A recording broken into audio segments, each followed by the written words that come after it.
Hello. Good evening.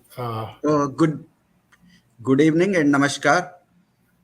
The Consulate General of India, Chicago, kick-started the Azadi Ka Amrit Mahotsav fortnight yesterday with an event Kala Utsav. As part of these events, we are pleased to present today a webinar on Ayurveda with Ayurveda physicians in the US Midwest.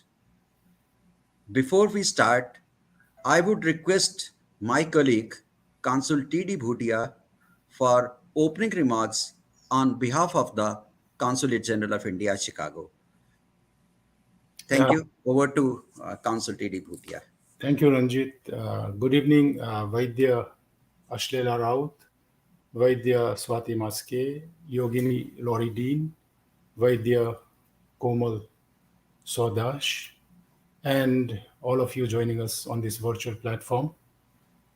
Like Ranjit said, we are having this webinar on Ayurveda today as part of the Azadi Ka Amrit Mahotsav celebrations. Azadi Ka Amrit Mahotsav is commemoration of 75 years of India's independence and the glorious history of its people, culture, and achievements. This Mahotsav is dedicated to the people of India and the Indian diaspora who have been instrumental in the evolutionary journey leading to Atmanirbhar Bharat or self-sufficiency. The theme of our webinar today is Ayurveda for everyday self-care, which, as you all would agree, is relevant during this difficult time of the pandemic. And to begin with, Ayurveda is a natural system of medicine which originated in India more than 3,000 years ago. The term Ayurveda is derived from the Sanskrit word Ayur, that is life, and Ved, that is science or knowledge. Thus, Ayurveda basically translates to knowledge of life. It is based on the idea that disease is due to an imbalance or stress in a person's consciousness. Ayurveda encourages certain lifestyle intervention and natural therapies to regain a balance between the body, mind, spirit, and the environment. The science of Ayurveda, which is one of the most ancient and well documented system of medicine, is equally relevant in modern times. And due to its effectiveness and usefulness, it has withstood the test of time and has now spread throughout the world. Ayurveda provides you with a well trusted doctrine of preventive healthcare and lifestyle. Ayurveda addresses all aspects of life, the body, mind, and the spirit. The holistic prevention of diseases and promotion of health is the main aim of Ayurveda. And now, coming back to the theme of today's webinar, Ayurveda is not only about herbs or jari booty. In fact, it is a holistic system of knowledge that deals with our diet, our lifestyle, our environment, and the state of our mental health, among other things. It provides us with a framework under which we can modify our lifestyle, which in turn optimizes our bodily function and keep us disease free. And it is not that hard to follow the Ayurvedic way of life. For instance, just wake up early in the morning for a good start to your day, take in the fresh air, and spend the rest of the day with positive vibes and energy. And then you eliminate the toxins from your body as soon as you get up by releasing urine and other bodily waste. And as they say, you are what you eat, so eat correctly, avoid junk food, include fresh, seasonal, organic vegetable, fruits and vegetable, drink water with a teaspoon of honey every day, start using healthy herbs and spices like fresh ginger, turmeric, garlic, cumin seed, and black pepper in your cooking as far as possible. All these herbs have healing properties which protect vital organs and trigger the body's metabolism. Go for a walk, for a morning walk, make a daily routine or schedule and try to stick to it, the routine to avoid stress. Drink plenty of water and hydrate yourself. Try oil massage every morning. Meditate for a while to disconnect yourself from the outside world and restart your system. Spend time with nature and above all, get a good night's sleep to let the body rejuvenate itself. This will definitely have a positive healing effect on your body, boost your immunity, and prevent the onset of diseases. And while we talk about Ayurveda and its various benefits, it is my honor to share with all of you that in the year 2020, Prime Minister Narendra Modi dedicated two Ayurveda institutions to the world on the fifth Ayurveda Day. These were the Institute of Teaching and Research in Ayurveda, which is located in Jamnagar, Gujarat, and the National Institute of Ayurveda in Jaipur, Rajasthan.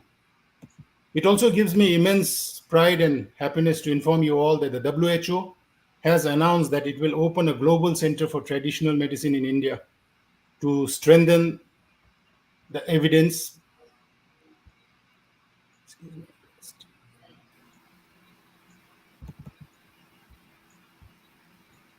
To strengthen the evidence, research, training, and awareness of traditional and complementary medicine, which shows that India's traditional knowledge and heritage is enriching the entire global community. And now we have Heal in India, Heal by India project by the Ministry of Ayush, under which it has set up a Ayush Export Promotion Council to make Ayush products popular across the world. This will provide an incentive to drug manufacturers and entrepreneurs in Ayush sector. And now, since we have a limited amount of time, I would like the learned Vaidyas to take the lion's share of the time and enlighten us all with their knowledge gained over a lifetime of studying and experimenting with the science of Ayurveda. So, without further ado, I would request our moderator to take the program forward.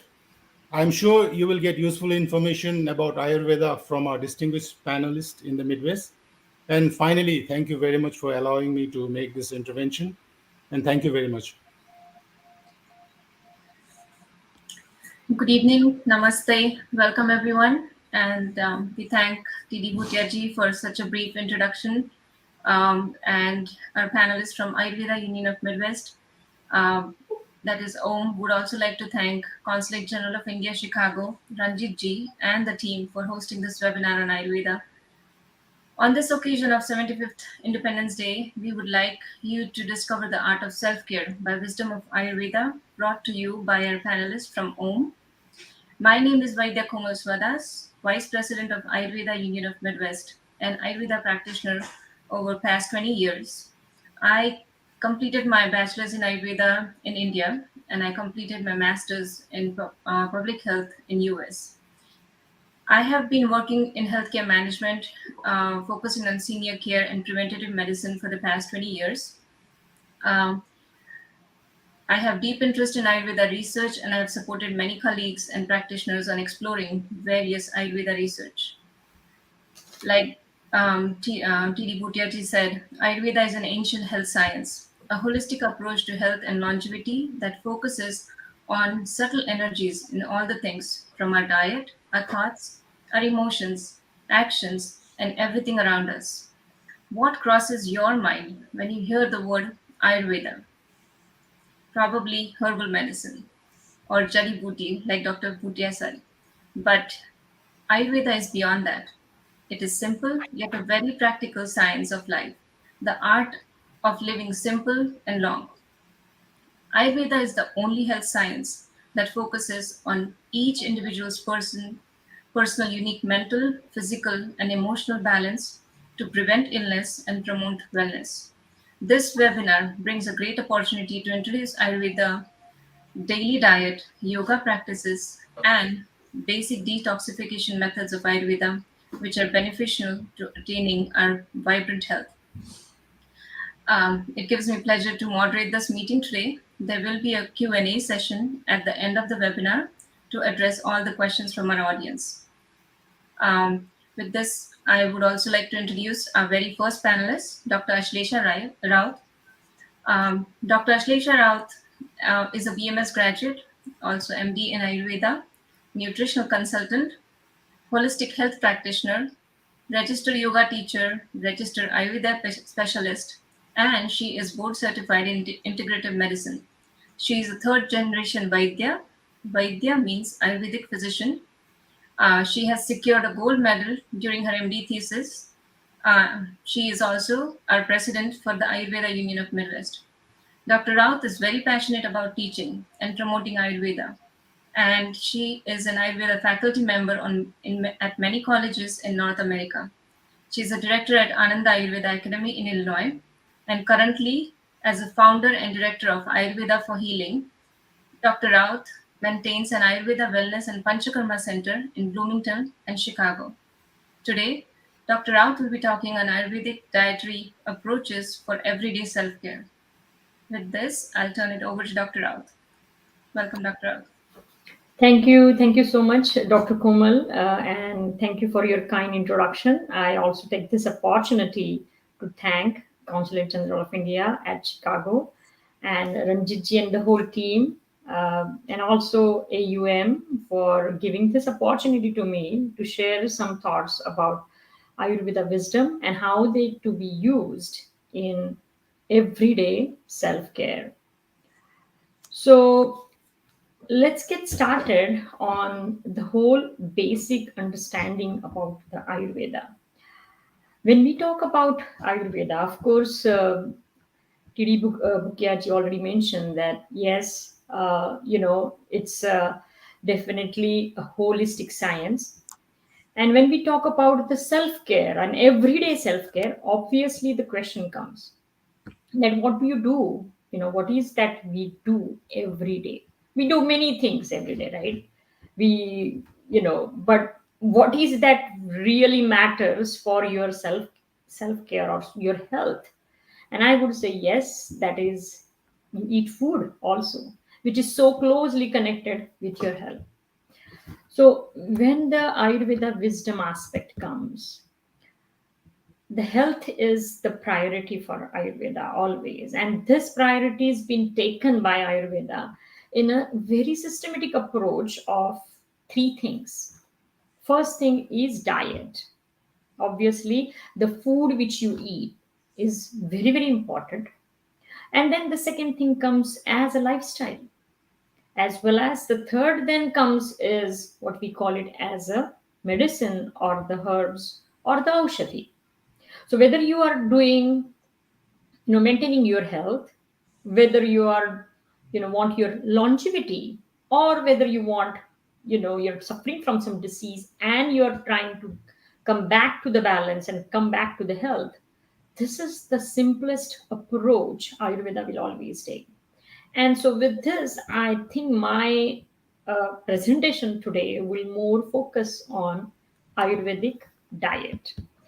So, what is Ayurvedic diet? And let me first tell you when you say Ayurvedic diet, it is not some kind of a restriction. Typically, people would understand, right? Diet as that means something restricted, only eat this, don't eat this, that.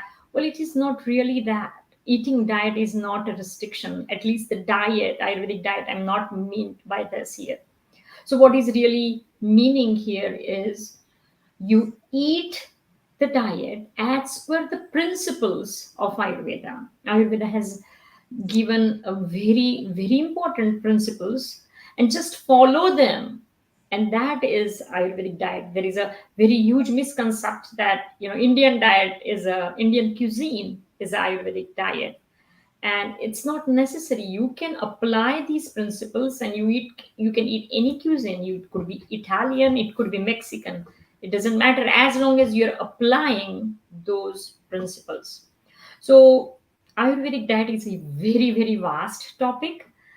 We cannot complete that here, but I'm going to focus on the 3D. You see here 3D, right? And of course I'm not talking about the 3D dimensions. I am focusing on the dietary aspect, which is based on three core principles as per the Ayurveda. So let's get started. And my very first D comes as dynamic diet. So when I'm saying dynamic diet, typically, you have heard the balanced diet and, healthy diet. But why am I saying dynamic diet is even if when you say balanced diet, a very first thing which would come to your mind would be the food pyramid, like eat everything from that food pyramid and have the balanced diet. Now here we in Ayurveda little bit look differently.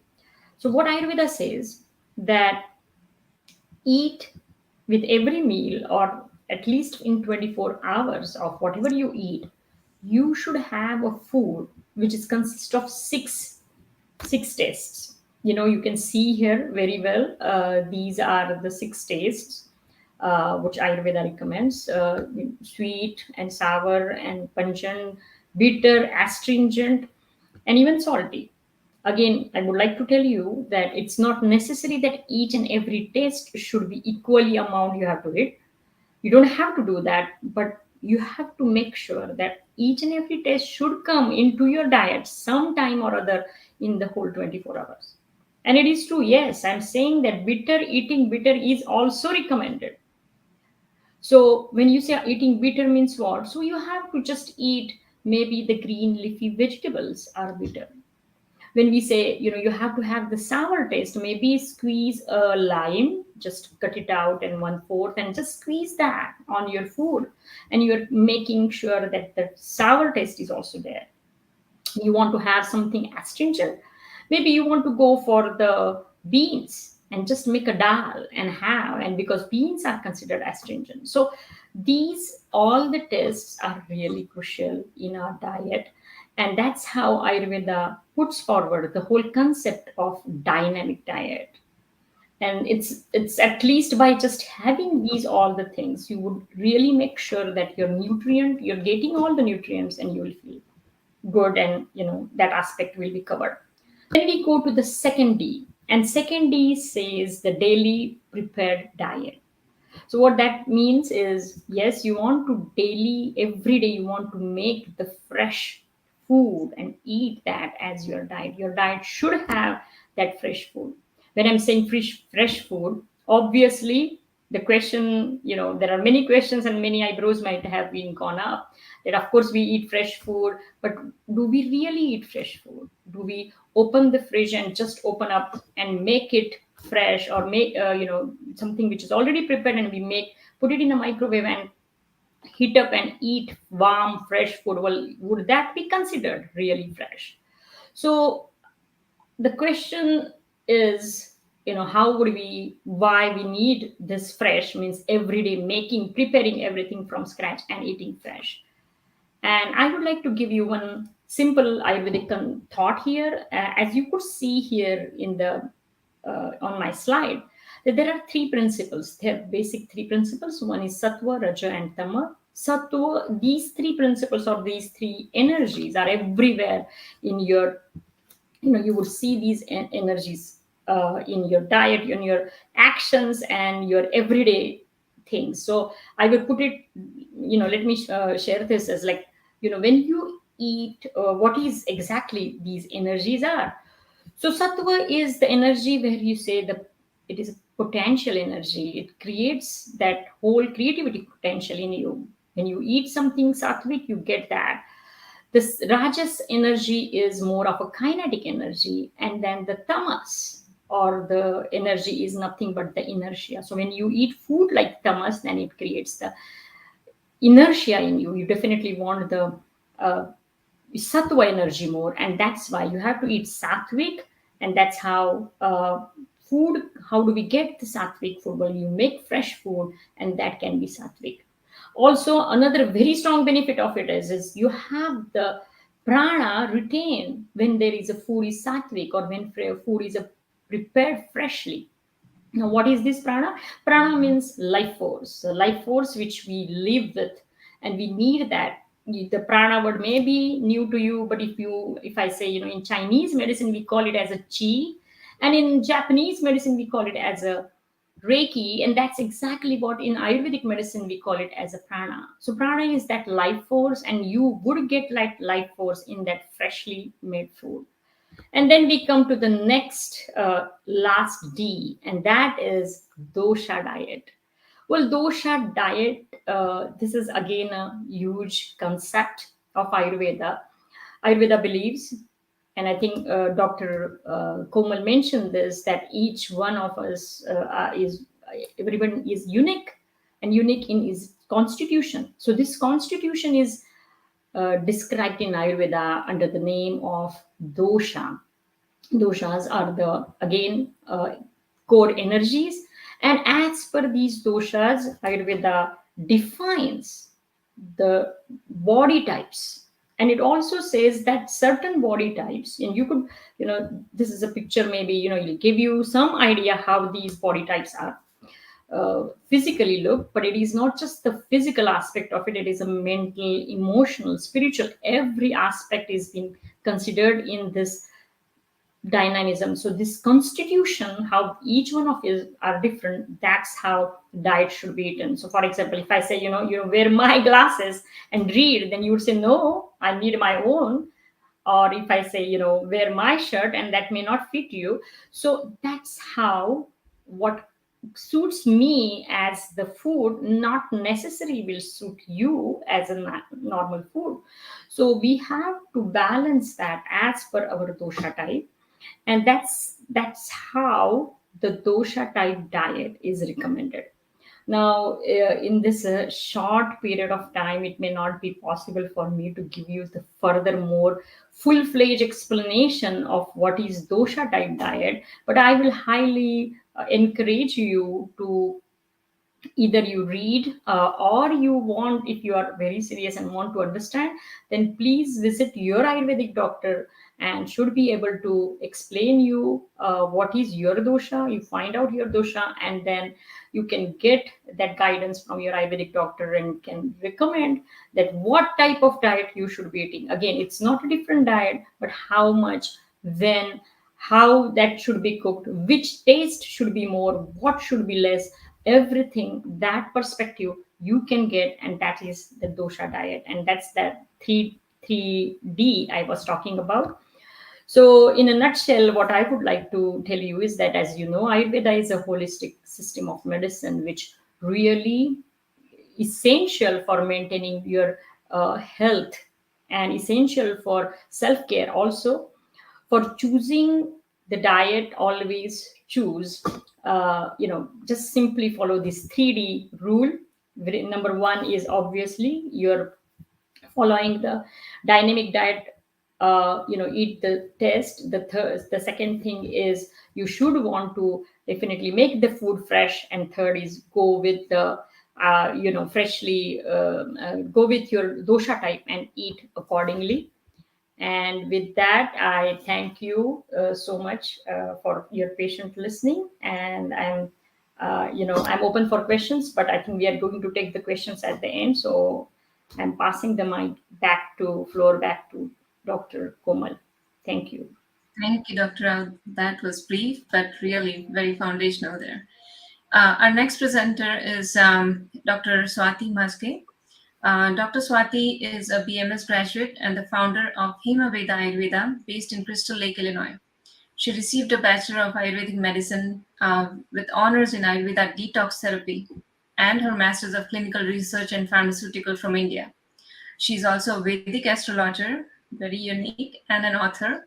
She has over 17 years of hands-on experience in numerous Ayurveda modalities.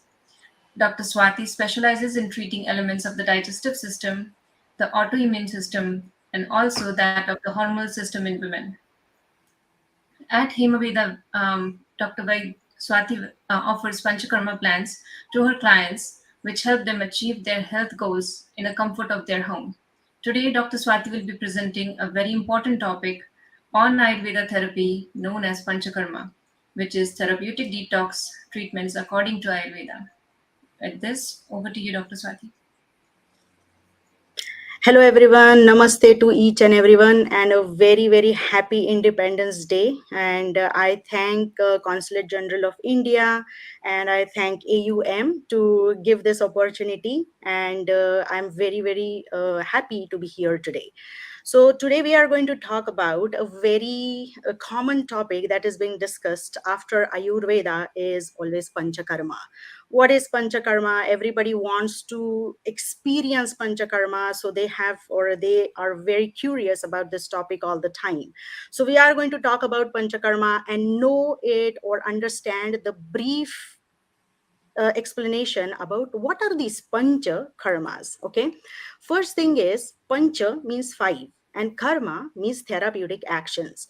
So pancha karma are therapeutic actions, they are bio cleansing regimens, and they are being facilitated for the body for better availability or bioavailability of drug absorption. So that means herbal absorption or whatever the treatments that are going to be getting worked with, they are going to get very easily absorbed when you are doing or going through this panchakarma processes.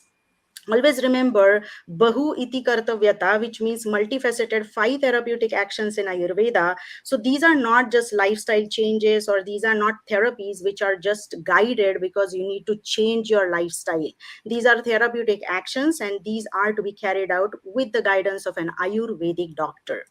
So what are the objectives? Why to do these panchakarma treatments, right? So first is maintenance of health in a healthy individual, which is also one of the goals of Ayurveda.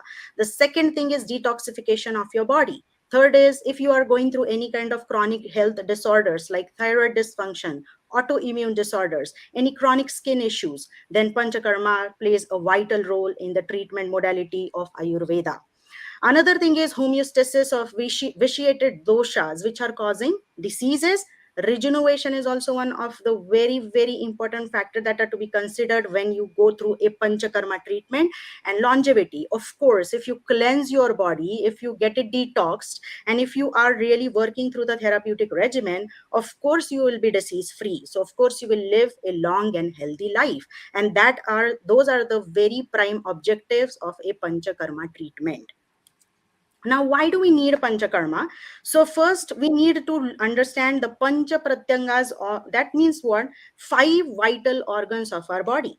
First is your skin, second is kidneys, third is intestines, lungs and liver. So panchakarma is whatever the panchakarmas or five karmas that I'm going to tell you about in a very short way, is these are the prime or vital organs that their detoxification is being addressed by panchakarma treatments. So that means if you have anything or any issues related to your skin, kidneys, intestines, lungs and liver, may it be just one or may it be multiple, that means you are going through a diseased state. That means you are not healthy. Something wrong is going on in your body and you need to address it. And sometimes the issue is so chronic that you need to address it only by panchakarma first, and then introduction of Ayurvedic herbs and treatments come in picture.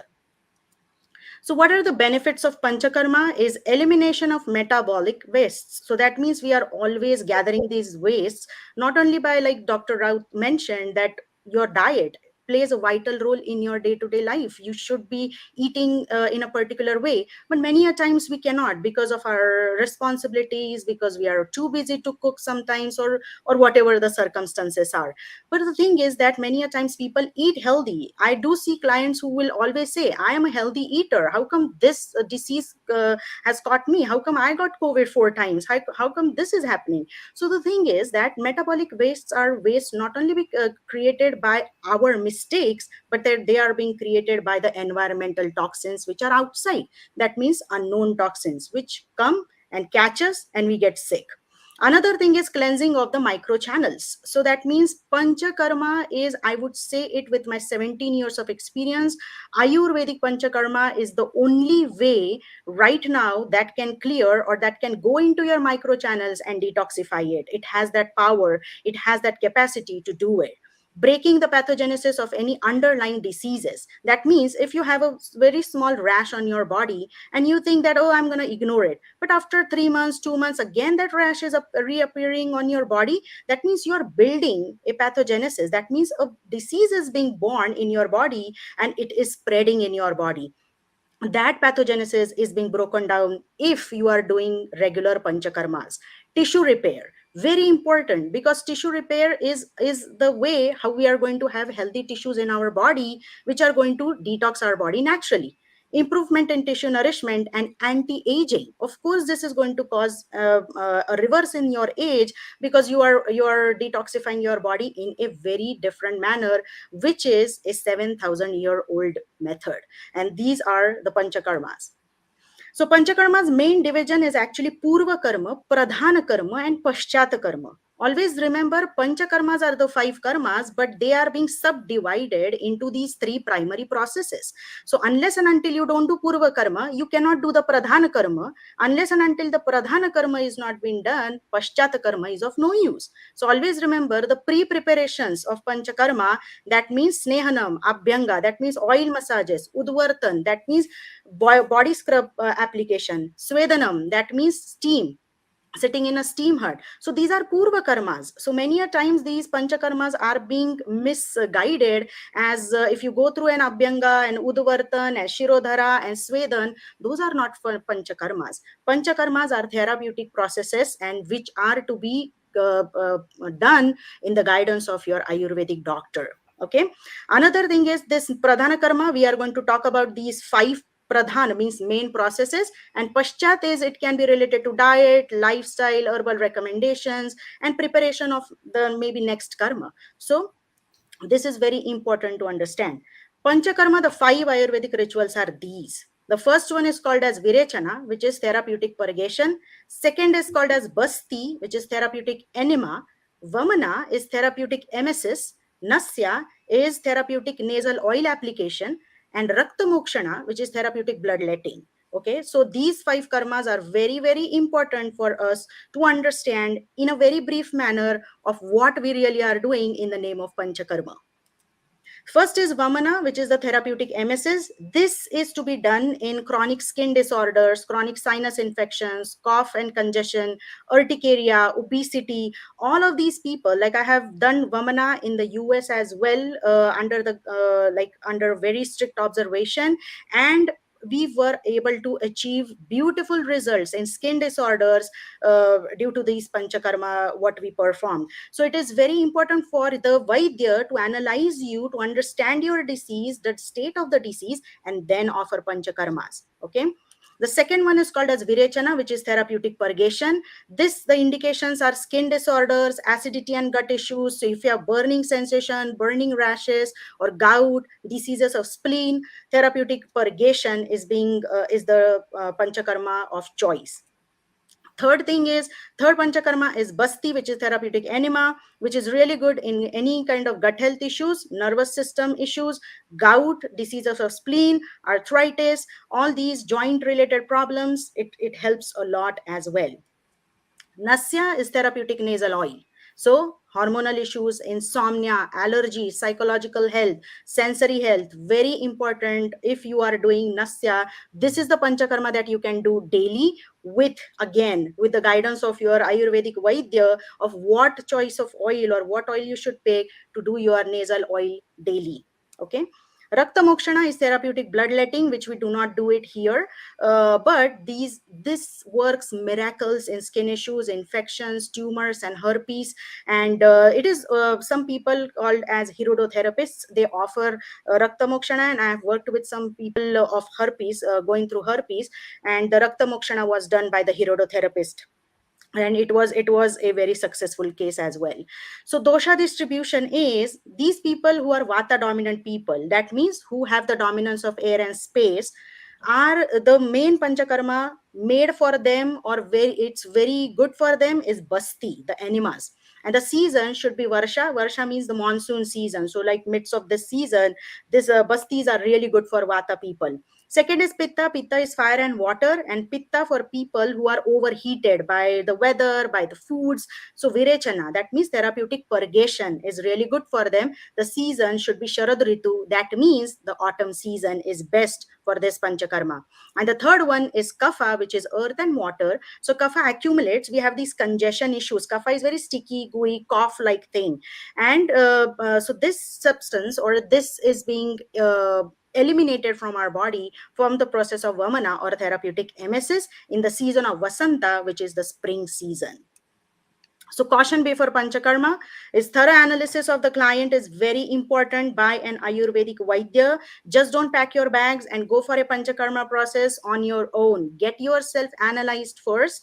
Let the Vaidya look and analyze you and then decide whether you need a Panchakarma or not. Understanding of the pathogenesis of the disease is to be understood by the Vaidya, and then he will guide you. The right state of body and mind is important. The proper season is important. Support and guidance from a well experienced Ayurveda doctor. I'll keep on saying this because I've seen many people go through the bad effects or the underlying worst effects when they go through Panchakarma in a wrong season. Shirodhara, body massages, steam are not Panchakarma therapies. Panchakarma is to be offered as a therapeutic process only. So Panchakarma at Hemaveda Ayurveda. So I have more than 17 years of experience in the field of Ayurveda and Panchakarma. I've worked with many people with many skin disorders and chronic health disorders, and I have successful cases with me, and I'm still working and very happy with the results as well. You can contact me with this email address. My phone number is out there as well. And here I finish my talk. And thank you so much for having me on this platform. And I look forward to more. Thank you so much.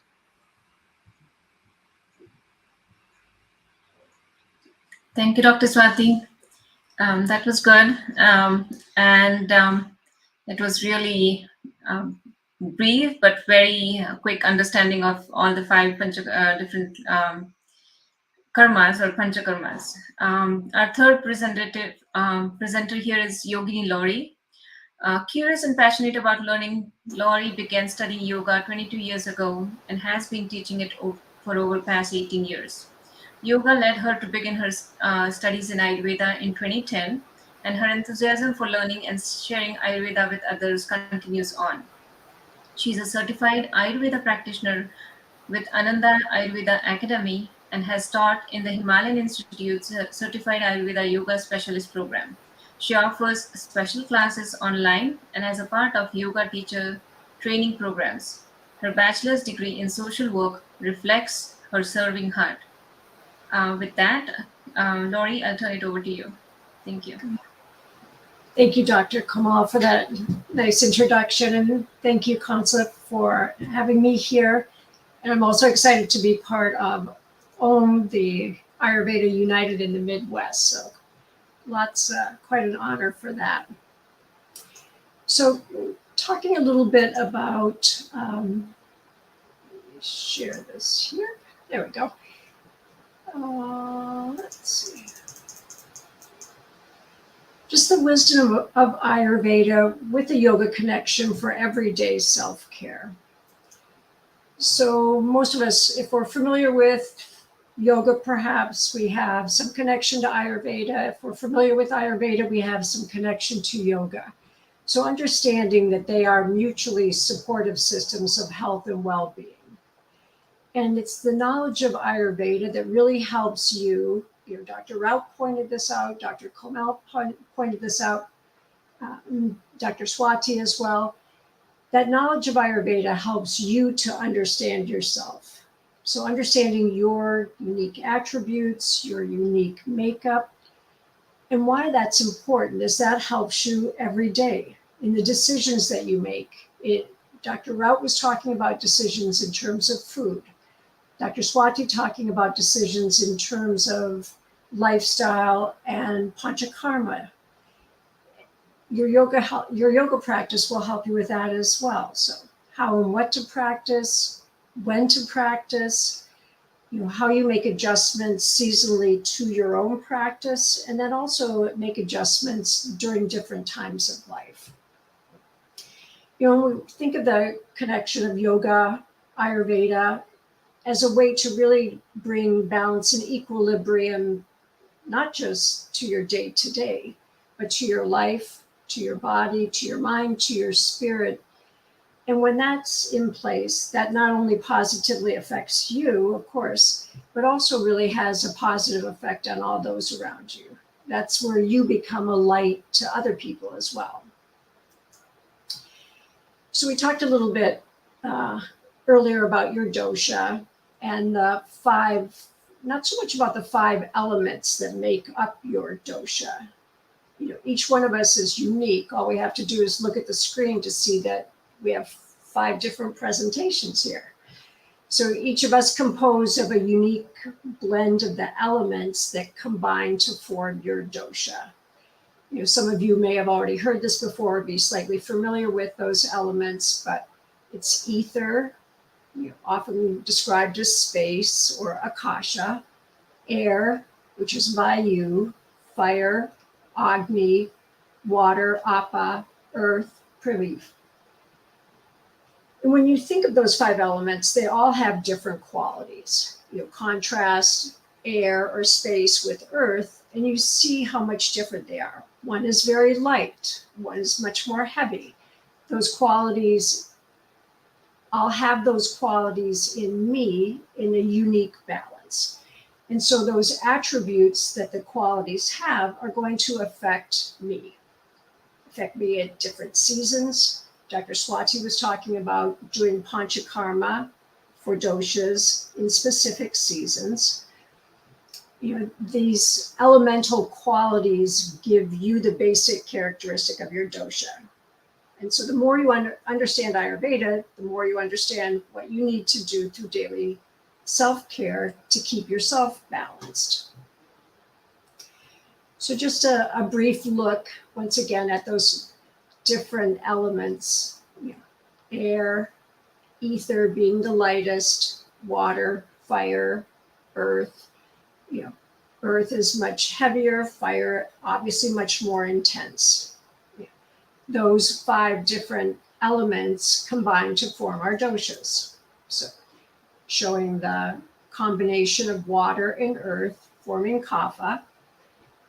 Oftentimes I'll say that you put water and earth together and you end up with mud, which reflects some of the stickiness, the heaviness, the gooiness that can be present when kapha is imbalanced. Dr. Swati was talking about being able to clear that out of your system.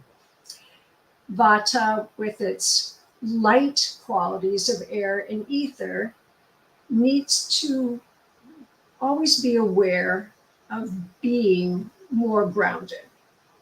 So how we do that through everyday practices we'll talk about in just a minute.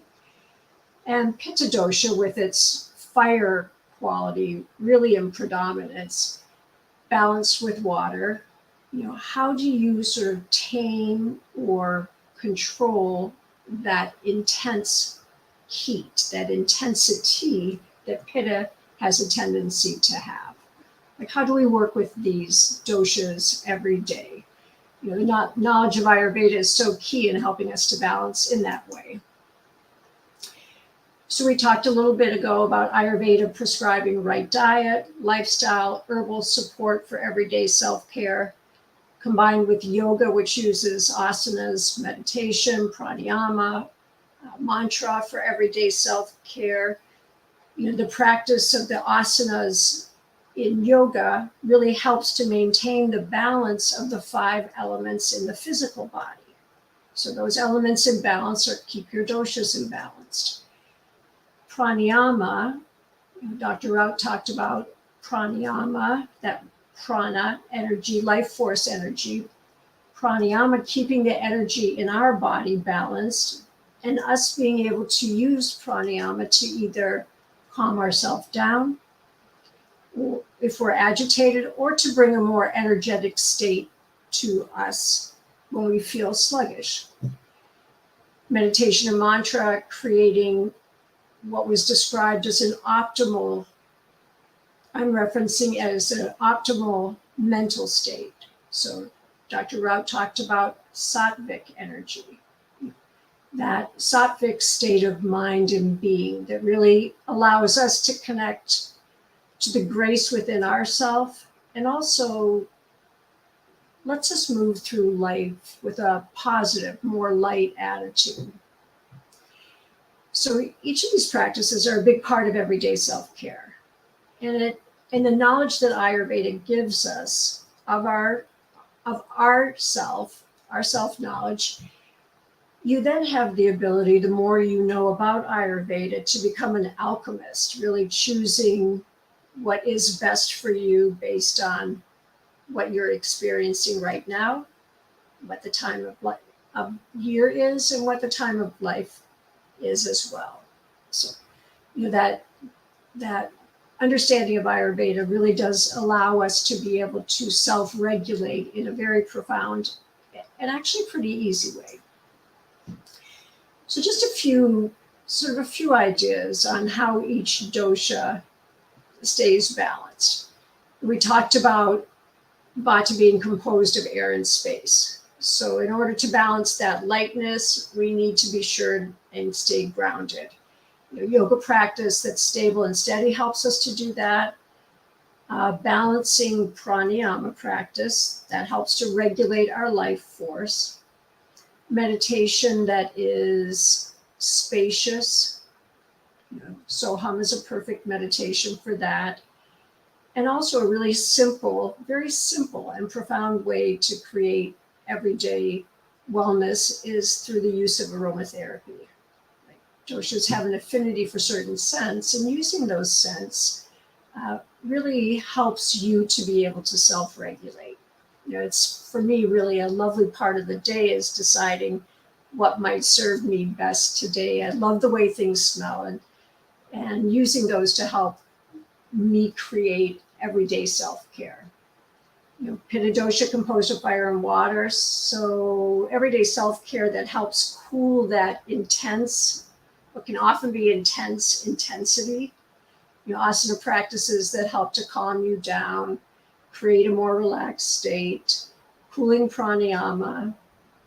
Om is a perfect soothing, calming mantra.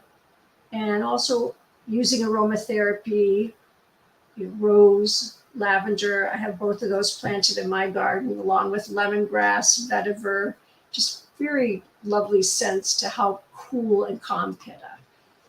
Kapha, water and earth, because they tend to have that stickiness, that heaviness. When you combine the earth and water, they need to be a little bit more enlivened. So they need practices that are going to help them create more energy, to help move them out of the inertia they're often stuck in. Practices that open up the heart and the lungs, where kapha tends to get congested.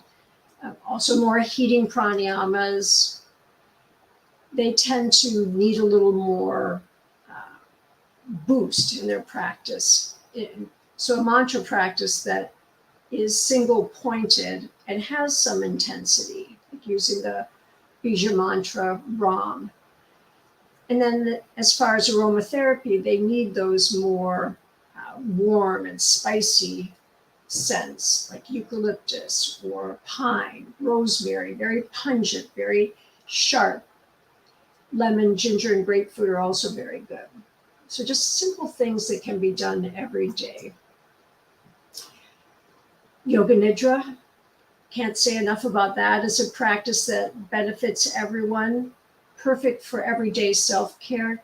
20 minutes will help you to really calm your nervous system, reduce stress and anxiety. Study after study is showing what a powerful practice that is. And so thinking of everyday self-care, not as something that you have to do and check off your to-do list, because that's not the most helpful approach. And yet that's what we've been conditioned to use. But just finding, it could be 15 minutes, 20 minutes to be able to do a simple practice. I think Dr. Raut said this earlier. It's like, maybe you practice one asana today. Maybe you practice 2 or 3 sets of a sun salute. Maybe it's you focus on your meditation practice today. So just deciding what's right for you, and enlisting the help of an Ayurvedic professional to help you discern what can be most useful for your unique needs. Helping you to set up an everyday self-care practice that serves you. So thank you so much. Thank you, Laurie. That was really very, very informative, especially for me too. I know we hear about aromatherapies, and I may love a fragrant, certain scent, but maybe that is not the right one for me.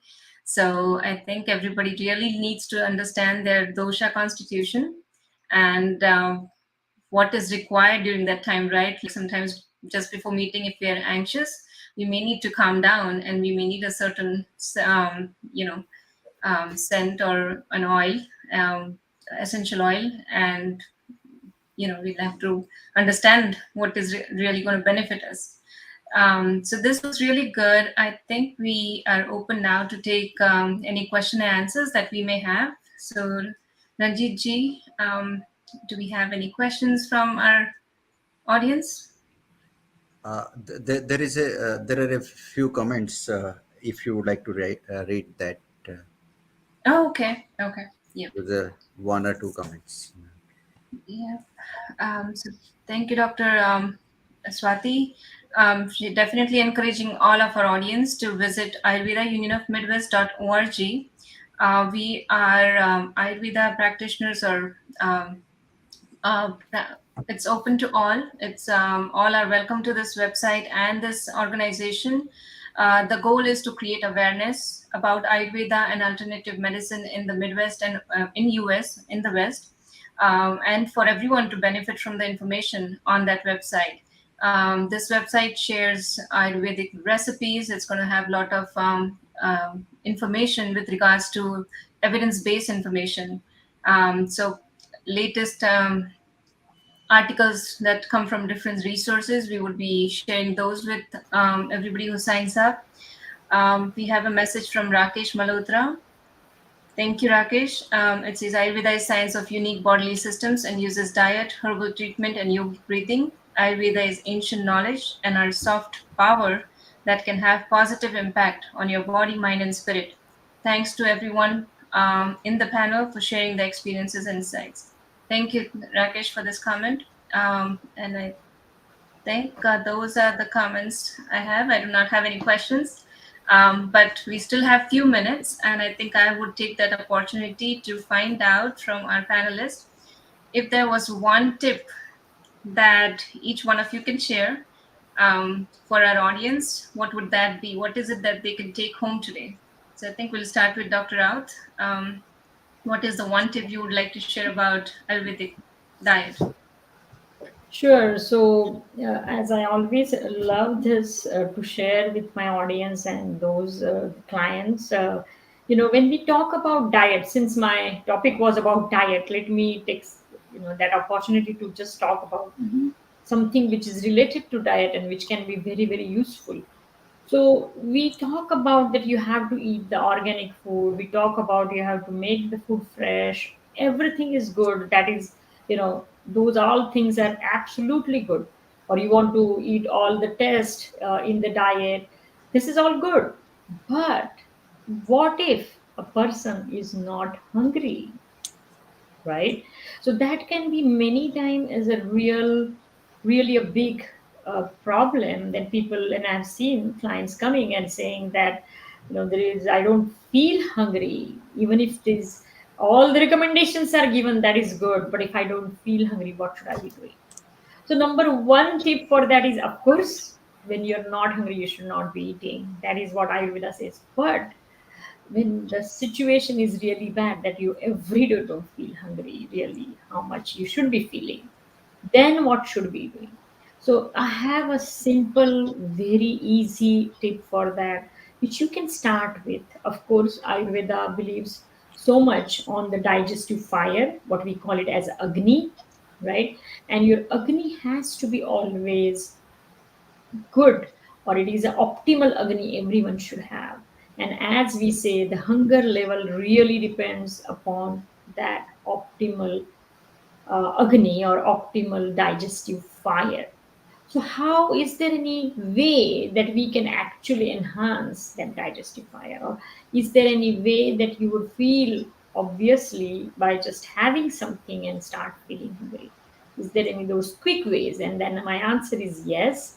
You may want to try this is something very simple as what we very, in Ayurveda, basically in the North America, very popularly known as ginger pickle. But don't think that you have to make this pickle. This is not pickle, what you are thinking. This is simply just take the fresh ginger root and make the thin slices of that fresh ginger root. You may want to make just three, four, five thin slices. They should be thin. And on that thin slices, you may want to just squeeze some lime drops. I'm talking about lime and not lemon. Lime is more medicinal than lemon. So you want to just squeeze some lime drops on that and then have those thin slices of ginger just before you want to start eating the food. This could be a very simple thing which would help your digestive fire to really get up and going.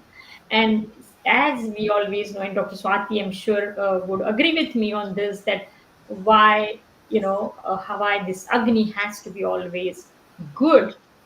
And she mentioned in her Panchakarma aspect is also that detoxification is necessary. If we have a good Agni, then it is much better, and we can digest better. If we digest better, then that many toxins would not be there in your body. So always try to keep that fire going, the Agni, to be healthy. And this could be making a fresh ginger pickle. We say pickle, but it is a fresh ginger and a little lime juice on it. That can be very, very simple, easily to be done. So that was my tip. Thank you. Thank you, Dr. Rao. That was a great tip. Dr. Swati? Yes. So thank you, Dr. Raut. That was really helpful, and the talks were amazing. Great job, Laurie, as well, and Vaidya Komal. Thank you so much. So my tip would be related to Panchakarma. So many a times, people go and read these blog posts related to how to do Panchakarma at home, or how to cleanse your body with Panchakarma. So, first thing first, always remember, do not hurry up in all these therapeutic processes. Ayurveda is a holistic medicine. It is not a science. It is not just a science, or it just is not a guideline for diet or lifestyle or rituals or yoga or meditation and things like that. It's a complete medical science. So if you want to get yourself to be going through this panchakarma programs anytime in your life, or if you think there are some imbalances that you are going through and your body needs these panchakarma treatments, like I mentioned, skin disorders, if you are having such things, don't go online and start searching for skin disorders panchakarma treatments and start experimenting with them, because you will do wrong. You will start making mistakes which will turn into bigger mistakes, bigger pathogenesis of the disease, and the disease can become irreversible, or much more chronic. So instead of that, go ahead and talk to your ayurvedic doctors. We are here on the website, as well as at AUM. You can see Vaidyas, you can see our contact information, you can talk to us, you can try to communicate with us and know more about the programs, the Panchakarma treatments that we are offering, and which are authentic and coming from the direct guidance and expertise of the Vaidyas. So that would be my simple tip for today. And thank you so much again. It was wonderful to be here. Thank you, Dr. Swati.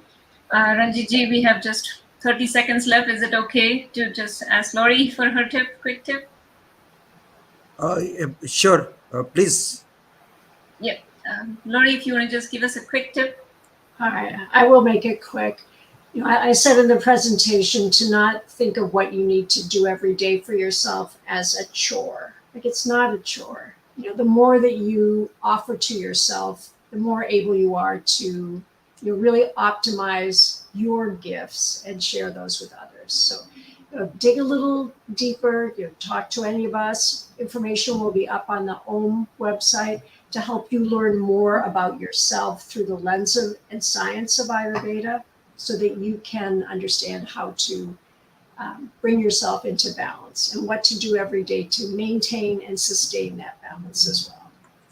So thank you so much. It's really been a pleasure. Thank you, Laurie.